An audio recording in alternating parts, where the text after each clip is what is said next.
본 학습에 앞서 애플리케이션 테스트 수행 파트 2의 과정 소개 및 학습 방법에 대하여 안내하겠습니다. 본 과정은 결함의 등록에서부터 조치 및 결과 확인 단계까지 추적 관리할 수 있도록 구성한 과정입니다.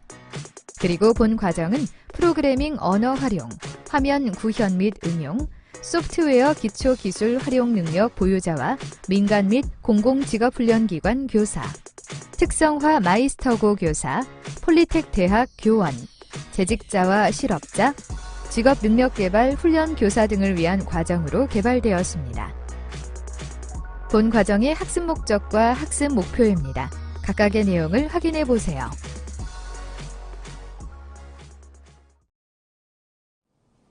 안녕하십니까? 애플리케이션 테스트 수행 파트 2 강의를 맡은 박인근이라고 합니다.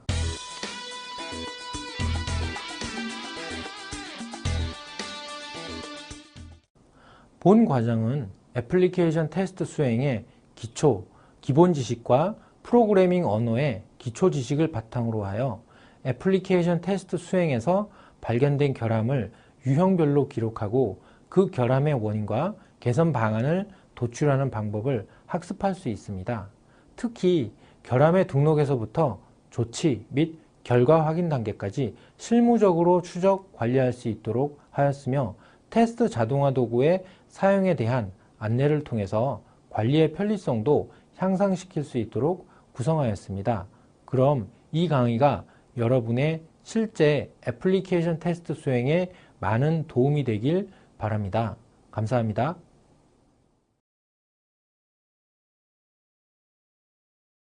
오늘 학습을 시작하기 전에 오늘의 질문은 무엇인지 알아볼까요? 안녕하세요, 교수님. 성능 테스트를 하기 전에 성능 테스트 계획서를 작성해야 한다고 하는데요. 성능 테스트 계획서는 무엇인가요? 성능 테스트는 시스템에 적정 수준의 부하를 주입하였을 때 정상 동작을 하는지를 확인하는 테스트입니다. 애플리케이션을 구성하는 현대의 정보 시스템은 대량의 트랜잭션을 처리하기 위해서 대규모로 분산화, 복잡화되어 있습니다.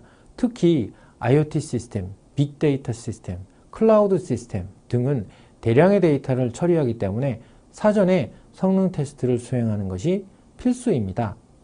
성능 테스트를 수행하기 위해서 가장 먼저 해야 할 것은 성능 테스트 계획서에 있는 성능 테스트의 목적과 범위, 목표를 확인하는 것입니다. 그럼 성능 테스트 계획서의 내용을 하나씩 살펴보겠습니다.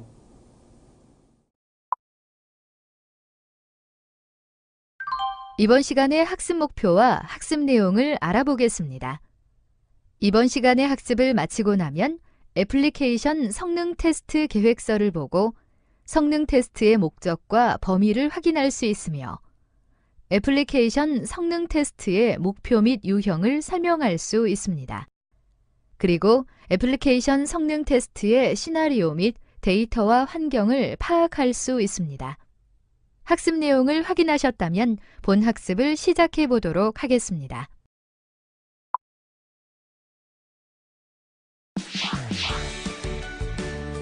성능 테스트 계획서 확인.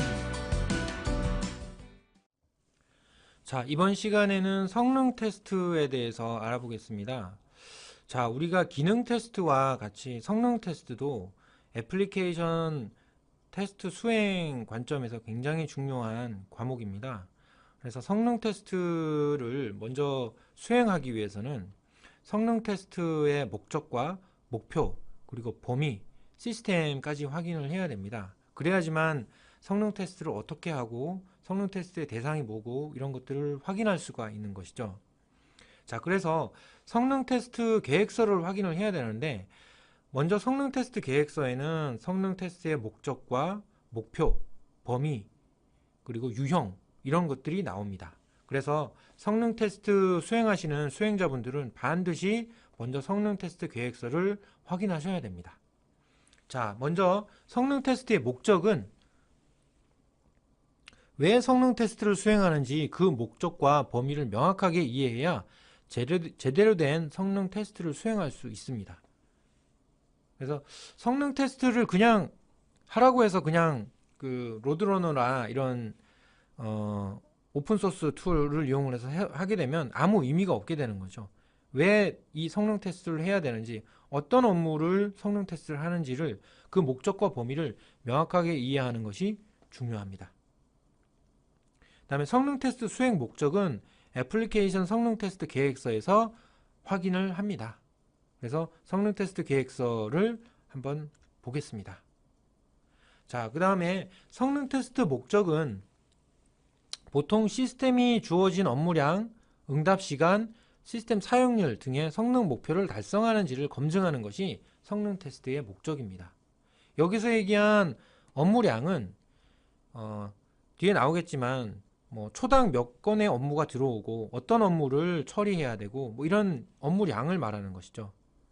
이제 전국에 있는 사용자들이 똑같은 시스템을 사용한다 그러면 뭐 수천 명, 수만 명이 업무를 할 수가 있죠. 그런 것들을 감안해서 업무량을 산정을 해야 되고, 그런 업무량이 들어왔을 때 이 시스템이 견딜 수 있는지, 그런 것들을 성능 테스트의 목적으로 확인을 하는 것입니다. 다음 응답 시간도 굉장히 중요한 팩터입니다. 성능 테스트에서. 왜냐하면 한번 버튼을 클릭했을 때 응답 시간이 막 10초, 20초 걸리면 사용자가 답답해서 그 시스템을 쓸 수가 없겠죠. 그래서 응답 시간이 보통 5초 이내, 3초 이내 나와야 그 시스템을 쓸 수가 있기 때문에 우리가 성능 테스트를 할 때 응답 시간을 반드시 측정을 하게 됩니다. 그 다음에 시스템 사용률을 보게 되는데, 시스템 사용률은 평상시에는 보통 그 CPU나 메모리 이런 시스템을 한 60 내지 70%, 한 반 조금 넘게 사용을 하는 것이 정상적인 케이스입니다. 왜냐하면 사용자가 많이 몰렸을 때를 대비해서 보통 시스템을 넉넉하게 구비를 하게 됩니다. 그런데 평상시에 그 넉넉한 시스템에 막 90%, 100% 시스템을 사용을 하게 되면, 만일에 그보다 더 사용자가 들어오게 되면 시스템을 사용할 수 없게 되는 상황이 벌어지는 거죠. 그래서 이런 시스템 사용률이 보통 부하를 줬을 때 얼마나 사용을 하게 되는지를, 성능 목표 달성을 했는지를 측정을 하게 되는 것이죠.